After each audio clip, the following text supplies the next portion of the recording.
ठीक समय पे आ गए बेटा, हम तुम्हारी ही बात कर रहे थे। क्या बातें हो रही थी मेरे बारे में? सुशील, एक बात तो बताओ। हाँ। जब तुमने शालिनी से शादी कर ली है तो उसे अपनी पत्नी का अधिकार क्यों नहीं दे रहे हो? अधिकार दे तो दिया है, मांग में सिंदूर भर दिया है, गले में मंगलसूत्र पहना दिया है, पति का प्यार देता हूं, और भी जो उसकी जरूरतें हैं वो सब जरूरतें पूरी करता हूं। वो नौकरी करती थी, वो भी छुड़वा दी। और क्या चाहिए? सुशील, सिर्फ मंगलसूत्र पहनाने से और सिंदूर लगाने से औरत पत्नी नहीं बन जाती। पत्नी तो वो तब कहलाती है जब उसे अपनी घर गृहस्थी संभालने का अधिकार मिल जाए।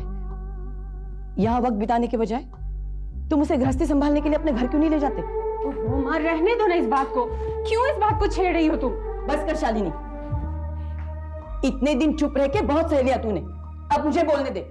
देखिए, मैंने शालिनी से कह दिया है कि मैं इसे अपने घर ले जाऊंगा। फिलहाल मेरी थोड़ी सी मजबूरियां हैं। तुम तो हमेशा से ही मजबूर थे सुशील।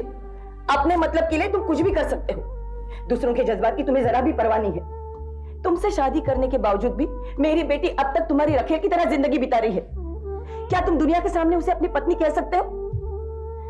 एक बात कान खोल के सुन लो, अब तक तो बात और थी, लेकिन अब ये तुम्हारी पत्नी है। अब इसे दुनिया के सामने तुम्हारी पत्नी कहलवाने का पूरा अधिकार मिलना चाहिए, पूरा सम्मान मिलना चाहिए, वरना मैं नहीं चुप बैठने वाली। माँ, आई एम सॉरी। आप तो माँ के स्वभाव को जानते हैं ना। कोई बात नहीं शालिनी, मां का कहना भी तो ठीक है। कोई भी मां अपनी बेटी को घुटते हुए नहीं देख सकते। मुझे उनके कहने का बुरा नहीं लगा, सिर्फ दुख हुआ। वो मेरी मजबूरियां नहीं समझते। रिक्शा।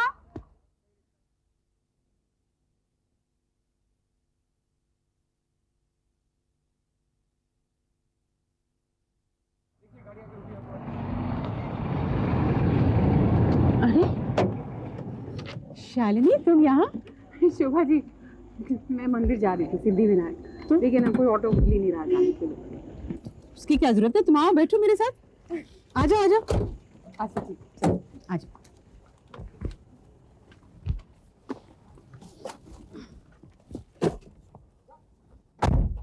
चलो ड्राइवर, पहले सिद्धिविनायक मंदिर चलना। हाँ, तो कैसी हो शालिनी? ठीक हूँ, आप कैसी हैं? First class. तो आपकी शादी हो गई, बधाई हो शालिनी। Thank you Shobha ji. पता है, तुम जब भी मुझे याद आती थी मैं भगवान से तुम्हारे लिए प्रार्थना करती थी कि तुम्हारा घर बस जाए। आज तुम्हें इस रूप में देखकर मुझे बहुत खुशी है। हाँ, भगवान ने आपकी प्रार्थना सुन तो ली है, लेकिन अधूरी है। वो कैसे? शोभा जी, आज भी मेरा दर्जा वही है जो कल था। ये गले में मंगलसूत्र और मांग में सिंदूर बस ये सर्टिफाई करता है कि मैं उनकी पत्नी हूँ। मैं कुछ समझी नहीं शालिनी। शोभा जी, आज तक मैं उनके घर नहीं गई। दुनिया के सामने उन्होंने मुझे अपनी पत्नी स्वीकार नहीं किया है। मैं आज भी अपने ही घर में रहती हूँ। लेकिन ऐसा क्यों? पता नहीं, कहते हैं उनकी कोई मजबूरी है, और जब ये मजबूरी दूर हो जाएगी तब वो मुझे अपने घर ले जाएंगे। तुम धीरज रखना शालिनी, सब कुछ ठीक हो जाएगा। जब उन्होंने तुम्हें अपनी पत्नी बना ही लिया है तो एक दिन वो अपने घर भी जरूर ले जाएंगे। क्या मेरी छोड़िए, आपकी भी तो शादी होने वाली थी ना? हो गई शादी? हाँ शालिनी, मेरे भाग्य में वो खुशी कहाँ। जिस दिन मेरी शादी होने वाली थी, आनंद को हार्ट अटैक हो गया और हमारी शादी रुक गई। मैं वाकई बहुत ही बदनसीब हूँ। इस नसीब में शायद शादी की खुशी है ही नहीं। I am sorry Shobha ji, I am really very sorry. लगता है हम दोनों एक ही नाव में सवार हैं। अच्छा शोभा जी, अब तो आपकी शादी रुक गई है। अब अगर आपका पहला पति आपके सामने आकर आपसे कहे कि वो दोबारा आपसे शादी करना चाहता है तो आप मान जाएंगी? नाम भी मत लो उसका। मैं अपनी जिंदगी यूं ही गुजार लूंगी, लेकिन अब कभी उसे अपनी जिंदगी में आने नहीं दूंगी। मुझे नफरत है उनसे। और अब मैं आनंद के अलावा किसी और के बारे में सोच भी कैसे सकती? अरे हाँ, आनंद जी कैसे हैं? बेहतर है। मुझे पूरा यकीन है कि अब वो बिल्कुल ठीक हो जाएंगे और फिर हमारी शादी हो जाएगी। क्या शोभा मिली थी? हाँ, मिली थी। क्या कहा उसने? मेरी मांग में सिंदूर और गले में मंगलसूत्र देखकर बहुत खुश हुई वो मेरी खुशी के लिए दुआ भी मांग रही थी, लेकिन उन्हें क्या पता कि मेरी खुशी अधूरी है। ऐसा क्यों कह रही हो तुम? मैं तुम्हें हर खुशी तो देता हूं। हाँ, आपके हिसाब से आप सही हैं और मेरे हिसाब से मैं ठीक कह रही हूँ। Please Shalini, please. आपको मालूम है, जब मैंने उनसे पूछा ना कि अगर आपका पति आपके सामने आ जाए और आपसे शादी करने के लिए कहे दोबारा, तो आप क्या करेंगी, तो उन्होंने क्या कहा? क्या? यही कि अब उनके दिल में अपने पहले पति के लिए कोई जगह नहीं है। वो नफरत करती है उनसे, यानी कि आपसे। तुम्हें ये सब बातें करने की क्या जरूरत थी? तुम अपनी बातें करती, क्यों तुमने बेकार की बातें की उसके साथ? ये बात आपके लिए बेकार होगी, मेरे लिए तो ये जानना बहुत जरूरी था कि उनके दिल में अपने पहले पति के लिए क्या जगह है। ये तुमने अच्छा नहीं किया शालिनी। तुमने ये तो नहीं कहा उनसे कि मैं तुम्हारा पति हूं? अब तक आपके मन में कितना डर है ना हमारे रिश्ते को लेकर। आप फिक्र मत कीजिए, मैंने उनसे कुछ भी नहीं कहा है। आप अभी तक यही उम्मीद लगाए बैठे हैं ना कि शोभा आपको वापस मिल जाएंगी, इसलिए आप मुझे अपने घर नहीं ले जा रहे। मैं सच कह रही हूँ या नहीं? नहीं शालिनी, वो आप अभी भी उनके बारे में सोचते हैं, उनकी राह देखते रहते हैं, इसीलिए मैंने उनके दिल की बात जाननी चाहिए। लेकिन आप चाहे जितना भी तड़प, शोभा जी आपको कभी नहीं मिलने वाली। खामोश, जस्ट शट अप। सच्चाई हमेशा कड़वी होती है और सच्चाई सुनने के लिए बहुत बड़ा दिल चाहिए। भाड़ में गई तुम्हारी सच्चाई।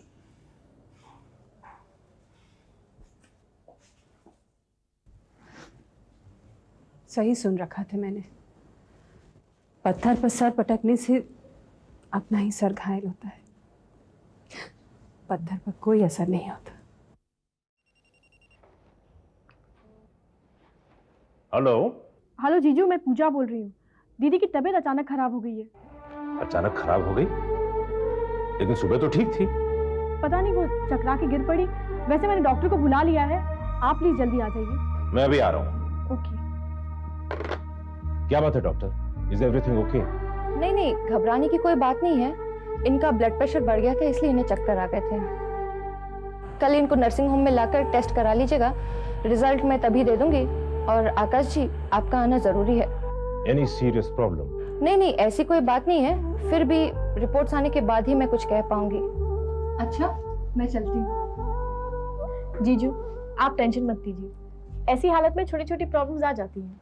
अरे कुछ नहीं बेटा, ये काम नहीं करना चाहती इसलिए बहाना बना रही है चक्कर आने का। इतना नाजुकपन अच्छा नहीं है। चलो उठो, कुछ नहीं होता। बात बात पर डॉक्टर को बुलाना ठीक नहीं है। बड़ी आई। माँ प्लीज तुम चुप रहो। तुम चुप रहो, तुम्हें कुछ नहीं मालूम। क्या मैंने बच्चे नहीं पैदा किए? इससे ज्यादा मुझे एक्सपीरियंस है। माँ ठीक कह रही है आकाश, तुम चिंता मत करो प्लीज। कैसे चिंता ना करूं? अनीता, तुम सच सच बताओ, किसी ने तुमसे कुछ कहा या तुमसे कुछ काम कराया? Tell me the truth. नहीं, ऐसी कोई बात नहीं। मेरी टेंशन तब तक दूर नहीं होगी जब तक मैं तुम्हें डॉक्टर के पास ले जाकर टेस्ट का रिजल्ट न समझ लूं। आप चिंता क्यों करते हैं, मैं और पूजा चले जाएंगे। लेकिन डॉक्टर ने मुझे साथ आने को कहा है, मैं तुम्हारे साथ आऊंगा। ये औरतों की प्रॉब्लम है, आप वहां क्या करेंगे? ठीक ही तो कह रही है। क्या तुम हर वक्त काम छोड़कर बीवी को डॉक्टर के पास लेकर जाओगे? जाने दो ना उसे बहन के साथ। अब कैसी तबीयत है आपकी? जी तबीयत ठीक है। डॉक्टर, मेरी रिपोर्ट्स? आपके पति नहीं आए? नहीं डॉक्टर, मैं उन्हें जानबूझकर नहीं लाई। क्यों? डॉक्टर, कल आपने जब मेरा चेकअप किया और इंसिस्ट किया कि मेरे पति आए, तो मुझे शक हुआ। अब मुझसे कहिए डॉक्टर, क्या बात है? पर वो आपके पति हैं और उनका भी तो डिसीजन जरूरी है। डिसीजन मैं लूंगी, आप मुझसे कहिए। मैं होने वाले बच्चे की माँ हूँ। देखिए मिसेस आकाश, आपका केस थोड़ा कॉम्प्लिकेटेड है। कॉम्प्लिकेटेड? कैसी कॉम्प्लिकेशन है डॉक्टर? आप प्लीज मुझे बताइए। देखिए मिसेस आकाश, आपका बच्चा मरा हुआ पैदा हो सकता है, आपकी जान को भी खतरा हो सकता है। ऐसे में 50-50% चांसेस हैं। और मेरे ख्याल से आप अबॉर्शन करा लें तो अच्छा है। अभी ज्यादा वक्त भी तो नहीं गुजरा है, सिर्फ 3 ही तो मैंने हुए हैं, और 2-3 साल बाद तो आप फिर से कैरी कर सकती हैं। नहीं डॉक्टर नहीं, 50% चांसेस तो है ना। आप किसी भी तरह बच्चे को बचा लीजिए, मेरी परवाह ना कीजिए। मेरे पति को बच्चे बहुत पसंद हैं और मैं किसी भी कीमत पर उन्हें दुखी नहीं देखना चाहती। डॉक्टर प्लीज आप कुछ भी कीजिए। देखिए मिसेस आकाश, जिद मत कीजिए। आपके पति तो समझदार हैं, वो मेरी बात और आपकी कंडीशन को अच्छी तरह समझ सकते हैं। नहीं डॉक्टर, प्लीज आप उन्हें कुछ मत कहिएगा, वो पूरी तरह से टूट जाएंगे और मैं उन्हें किसी भी हालत में दुखी नहीं देखना चाहती। दीदी जिद मत करिए, इनकी बात मान लीजिए। नहीं पूजा, मेरा फैसला अटल है, जो कुछ होगा ठीक होगा। डॉक्टर, पूजा की कंडीशन कैसी है? No, Pooja is all right, वो बिल्कुल ठीक है, पर मेरी सलाह मान लीजिए। नहीं doctor, I am going to have this child. मैंने ऊपर वाले के हाथ में सब कुछ छोड़ दिया है और मुझे पूरा यकीन है जो कुछ होगा ठीक होगा। ऐसे फैसले जल्दबाजी में नहीं किए जाते हैं। डॉक्टर की बात पर जरा गौर करो अनीता। नहीं दीदी, मैंने फैसला कर लिया है। मैं आकाश को दुखी नहीं देख सकती, उनकी उम्मीदों पर पानी नहीं फेर सकती दीदी। लेकिन अनीता, अब तुम्हारी उम्र ही क्या है, पूरी जिंदगी पड़ी है। भगवान ना करे अगर कुछ हो गया तो। कुछ नहीं होगा दीदी, मुझे भगवान पर पूरा भरोसा है। दीदी मैंने भी ना कितना समझाया और डॉक्टर ने भी, पर यह है कि मानती नहीं। अनीता, जब तुम्हें इतना कॉन्फिडेंस है तो मेरा ख्याल है सब ठीक ही होगा। मैं भगवान से प्रार्थना करूंगी। Thank you baby. क्या कहा डॉक्टर ने, सब ठीक है? हाँ सब ठीक है, बच्चा नॉर्मल है और तंदुरुस्त है। लेकिन तुम मुझे साथ क्यों नहीं ले गई? तुम्हारी जरूरत ही नहीं पड़ी, सब ठीक ठाक है। और ऑफिस छोड़कर कितनी बार मेरे साथ चलोगे? अब प्लीज टेंशन मत लो। क्या तुम सच कह रही हो? हाँ बाबा, बिल्कुल सच कह रही हूँ। Thank God. कल मुझे डॉक्टर ने टेंशन में डाल दिया था, लेकिन अगर तुम कह रही हो कि you are okay, then I am really relieved. क्या बात है विकी, आज सबको इस तरह अचानक मेरे घर में क्यों इकट्ठा कर लिया? अंकल, बात यह है कि मैंने सोचा कि आप सबसे अलग अलग बात करने की बजाय आप सबको एक साथ ये बात सुना दूं और अब आप सबका डिसीजन सुन लूं। कैसा decision? Uncle, I am really fed up. एक बहुत बड़ी कंपनी ने मुझे मार्केटिंग मैनेजर के पोस्ट के लिए बुलाया है और उनकी ये शर्त है कि जिसे भी चुनेंगे उसे शादीशुदा होना चाहिए। पर शादीशुदा ही क्यों? क्योंकि उनकी ये समझ है कि शादीशुदा लोग ज्यादा जिम्मेदार होते हैं। अब अंकल, मुझे ये नौकरी चाहिए, it's very important for me. बस मैं तो ये चाहता हूं कि सुमन और मेरी शादी जल्द से जल्द हो जाए, बस 1-2 दिन में हो जाए। भाई इतनी जल्दी कैसे होगा? मैं नहीं जानता अंकल, बस मेरे लिए बात बहुत जरूरी है। क्यों मम्मी, आप बताइए, आपको इसमें कोई प्रॉब्लम तो नहीं है ना? बिल्कुल नहीं, मुझे कोई प्रॉब्लम नहीं। और सुमन, तुम्हें? कोई प्रॉब्लम नहीं। ठीक है, तो ये तय है कि सुमन और मेरी शादी 2 रोज के अंदर होगी। लेकिन सुमन का ये कहना है कि हमारी शादी के पहले ये जरूरी है कि आपकी और मम्मी की शादी हो जाए, इसलिए हमारी शादी के पहले आप दोनों की शादी होनी है। ये कैसे हो सकता है? क्यों नहीं हो सकता अंकल? मंदिर में सुबह आप दोनों की शादी होगी और उसके बाद सुमन और मेरी। ठीक है ना मम्मी? हाँ, मुझे कोई एतराज नहीं है, लेकिन अगर आनंद रेडी है तो। हाँ अंकल, अब तो मम्मी भी तैयार है, तो अब आपको क्या प्रॉब्लम है? देखो, लेकिन आप परेशान क्यों हो रहे हैं? आखिर कोई बात है क्या? देखिए अंकल, अगर कोई बात है तो हमें साफ साफ बता दीजिए। रुकावट की वजह क्या है? यही तो मेरी समझ में नहीं आ रहा है कि ये आखिर तैयार क्यों नहीं हो रहे। देखो आनंद, अब तो विकी के कैरियर का सवाल है, तुम्हें नहीं लगता कि हमें अब कोई फैसला कर लेना चाहिए? लेकिन पापा, विकी आपका होने वाला दामाद है और क्या उसके करियर के लिए आप नहीं सोचेंगे? हाँ, पापा ने हाँ कह दिया। पापा इज रेडी, पापा इज रेडी। आनंद, चुप क्यों हो? बोलो ना, क्या जवाब है तुम्हारा? मुझे तुम्हारा जवाब आज और अभी चाहिए, वरना मैं समझ लूंगी कि तुम मुझसे शादी नहीं करना चाहते। नहीं, ऐसी कोई बात नहीं, मैं सिर्फ। ठीक है, तो तय हो गया। 2 रोज के अंदर पहले आप दोनों की शादी होगी और उसके बाद सुमन और मेरी। व्हाट कैन आई से? जब आप लोग कह रहे हैं तो मैं क्या कर सकता हूँ? I just don't know. Well, all the best to both of you. Thank you mummy. बाबूजी चले। खुश हो बेटा। सो हैप्पी सुमन।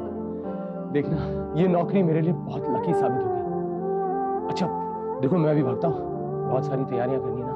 ओके। बाय बाय कविता। मेरे पापा की खुशियां छीनकर तुम तो खुश हो गई होगी, अरमान जो पूरे हो गए तुम्हारे। एक तरफ जहां तुम्हारे पापा की खुशियां छीन गई, वहां दूसरी तरफ विकी को इतनी बड़ी खुशी मिल रही है। तुम सिर्फ अपने पापा की खुशियों को क्यों देखती हो? मेरे पापा भी खुशी के हकदार हैं। ये तुमने ठीक नहीं किया सुमन, तुम्हें बहुत पछताना पड़ेगा। मेरे पापा को दुख देकर तुम कभी खुश नहीं रह पाओगी। तुम्हारे पापा ने कौन सा अच्छा काम किया है? क्या उन्होंने तुम्हारी माँ को नहीं छोड़ दिया? इस मामले में बोलने का तुम्हें कोई हक नहीं है। Please do not interfere in our personal problems. पहले मुझे भी लगता था कि पापा ने जो किया गलत किया, लेकिन अब मुझे उन पर गर्व है। उन्होंने अपने बेटे की खुशी के लिए अपने प्यार की कुर्बानी दी है। I am proud of him, very proud of him. और जब उन्हें पता चला कि आनंद अंकल ने हार्ट अटैक का ड्रामा किया है, तब भी उन्होंने मम्मी के लिए अपने दिल में कोई अरमान नहीं जगा।